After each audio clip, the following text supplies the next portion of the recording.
Новиков бул экономика министри. Экономика министрлиги өкмөттүн эң мындай өзөгүн кармап турган министрлердин бири. Бул улуттук экономиканы көтөрүш керек. Мисалы, Новиков менен биз депутаттар менен кошо аймактарга чыгып калса, ат башыга же чоңалайга барып калса, Новиков элдин берген суроо талабын алып кантип түшүнөт? Жага котормочу жалдаш керекпи? Котормочуга дагы айлык төлөш керекпи?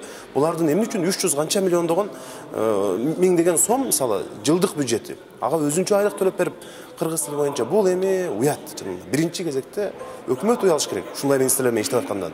Экинчи кезекте Новиков өзү уялыш керек. Кантип ал эгер өзү иштеп аткан мамлекетинде өзү иштеп аткан, ал Кыргызстандын жараны, ал башка өлкөнүн жараны эмес. Ошондой болуп туруп, кыргыз тилине дагы мамлекеттен кошумча акча алып үйрөнөм дегени бул туура эмес. Эгерде каалоо болсо, мына АКШдан, Япониядан ыктыярчылар келет, карасаңыз 6 айда кыргызча сүйлөйт. Аларда каалоо бар. Мисалы, мен кантип Орусияга же Америкага барып алып, мен кыргызча билем, мен англисче билбейм, орусча билбейм, мага мамлекеттен акча бериңер деп көрөйүнбү?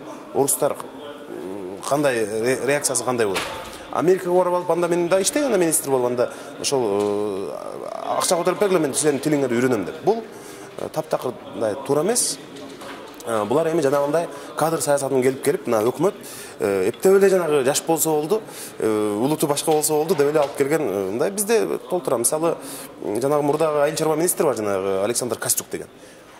Кыргызча суудай сүйлөйт, бизден таза сүйлөйт. Ошондой кишилер бар. Болгону каалоо болуш керек. Анын үстүнө министр бул өкмөттүн бакыйган мүчөсү. Ал кыргыз тилинде сайрап туруш керек. Кантип өзү ушул иштеп аткан жеринде, иштеп аткан элинде, иштеп аткан улутунда тилди билбейт, бирок ал жыйындарды кантип өтөт мисалы. Эгерде мен Новиковго кыргызча кат жазсам, ал кантип жооп берет мисалы. Ошон үчүн ал жок дегенде кыргыз тилин сүйлөө деңгээлинде билгени мындай дурус болмок да. Тил үйрөнүп ал деп муну биз мынчалык эркелетип, мынчалык Бапестегидей бул өтө мыкты иштеп, же Новиков жок болсо эле кыргыз экономикасы кыйрап калабы? Мындай карап, жок дегенде министрдин орун басары кылып таптап келбей